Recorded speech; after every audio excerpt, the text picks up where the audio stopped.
Hey guys, Patrick here with Witchy Reviews, and today I've got the Potensic Atom. This is basically a mini drone, weighs under 250 grams and costs just under 400 bucks. Today I'm going to take it out, see what it can do, see what it cannot do.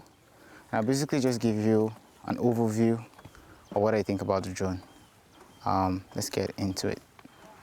To get started, the first thing you want to do is power on the drone, and to power it on, just locate the power button just underneath the drone and you press and hold.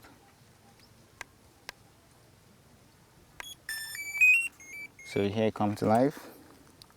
After that, you also want to power on the controller. The next thing is to download the Potensic Pro app. There's a QR code that comes in the box, so it's very easy to just scan the code and basically go to the download site and download it. If you don't find QR code, you can go to the App Store and search for Potensic Pro. It goes without saying that you need to have both the controller and the drone charged up fully.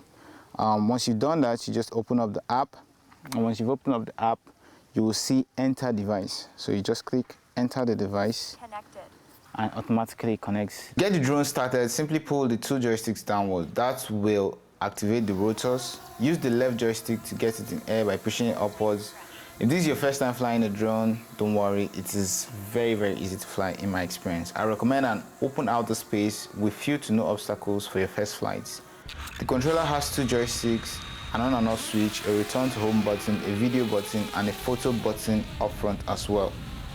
The left joystick works as follows. You push it up to propel the drone upwards, down to take it down, right to rotate the drone right and on its axis, and left for a left axis rotation. Up on the right analog stick flies the drone forwards, down takes it backwards, right moves the drone to the right, and left takes it to the left. The Atom is very capable in air. I was genuinely surprised at how it managed to make light work the moderately intense winds we had on flight day. This was the same wind that made drones like the SDR KF-102 wobble a lot in flight. On paper, Potensic says this has wind resistance rating of 5, and that is equivalent to being able to fly through winds of 38 kilometers per hour without struggle. And even though I didn't really get those kind of winds, I can say I have very little doubts in this drone based on how well it flew compared to other drones I had on site at the same day.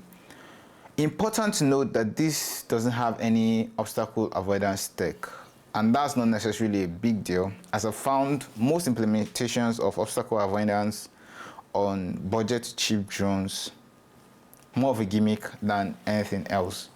The Atom is also not rated to fly in adverse weather conditions, so rain, snow or hail are pretty much off the table.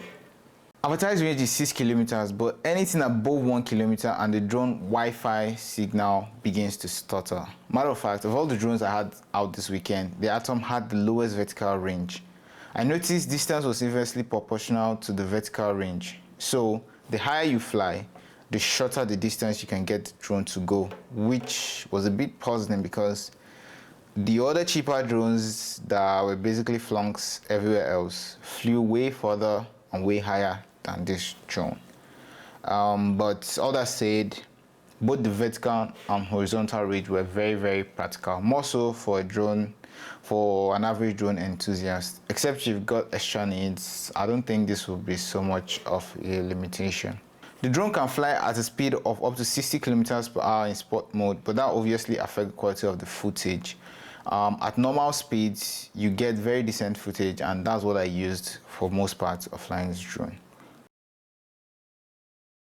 The Potensic Atom comes equipped with a series of intelligent flight modes.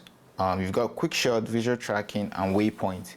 Quick shot allows you to record cinematic videos with a pre-programmed flight path. It's a really nice touch, and you can use it to create short, very social media friendly type videos if that's your thing. You can activate quick shot by tapping on the quick shot button and then select your preferred quick shot mode. You've got boomerang, spiral, cycle, rockets, and pull away modes, each with its own video effects. With visual tracking, the drone can lock on a person in its view, track and then follow the person's movement automatically.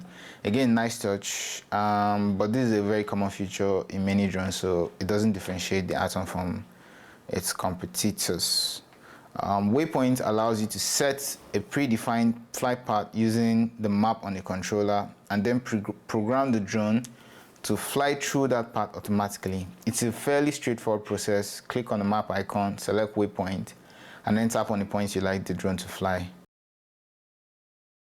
So picture and video quality on the Atom is, all things considered, very good for a drone at this price point. That's thanks to its 4K capable f2.2 lens. Video footage was sharp enough, and although the contrast is a bit tuned up with some post-processing magic, it's footage that will work for most hobbies, semi-professional, and maybe some professional use cases. On paper, it shoots 4K videos at 30 frames per second. FPS can be cranked up to 60 if you sacrifice 4K for 1080p, and what's effectively a 2x zoom. The handy video and photo button left and right of the drone controller makes capturing moments on the fly very easy. One click if you're already in video mode begins recording, otherwise it takes you to video mode, and vice versa for the photo button. One click and you get a snapshot, or a redirect to photo mode if you're not already there. As I said earlier, this doesn't come with any obstacle avoidance module, but honestly, it's not a feature you miss too much, as most, if not all, the applications of that tech I've used were essentially gimmicks. What it does ship with is intelligent return, one-click return to home, and beginner's mode.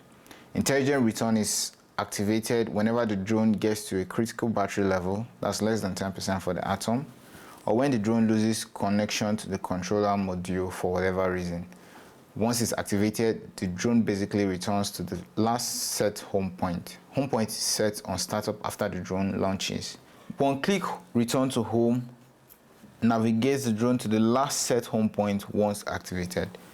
There is a dedicated button on the controller for this. The very last few times I got a signal interference and was scared I'd lost the drone, I just pressed this button, and the reassuring beep of return to home in progress was just what I needed to hear at the time.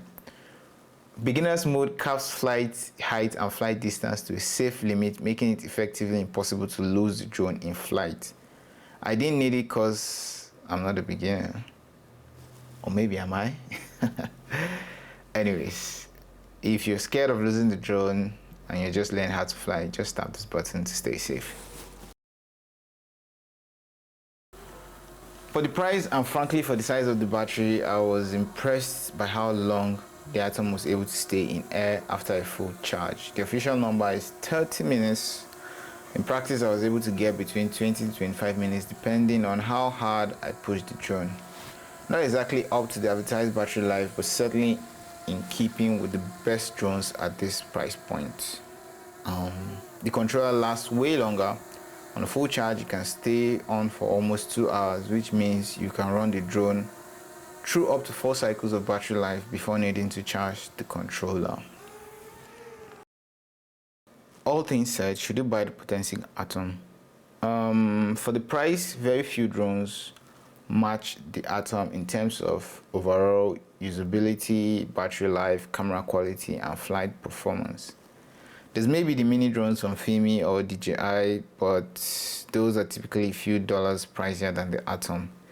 If you're thinking of getting the first drone for anything hobbyist or semi-professional, the Atom is a solid choice in my opinion. You'll love the video it puts out, the photos it takes, how long it stays in air on a full charge, how portable it is, and how convenient setting it up to fly and actually flying it is.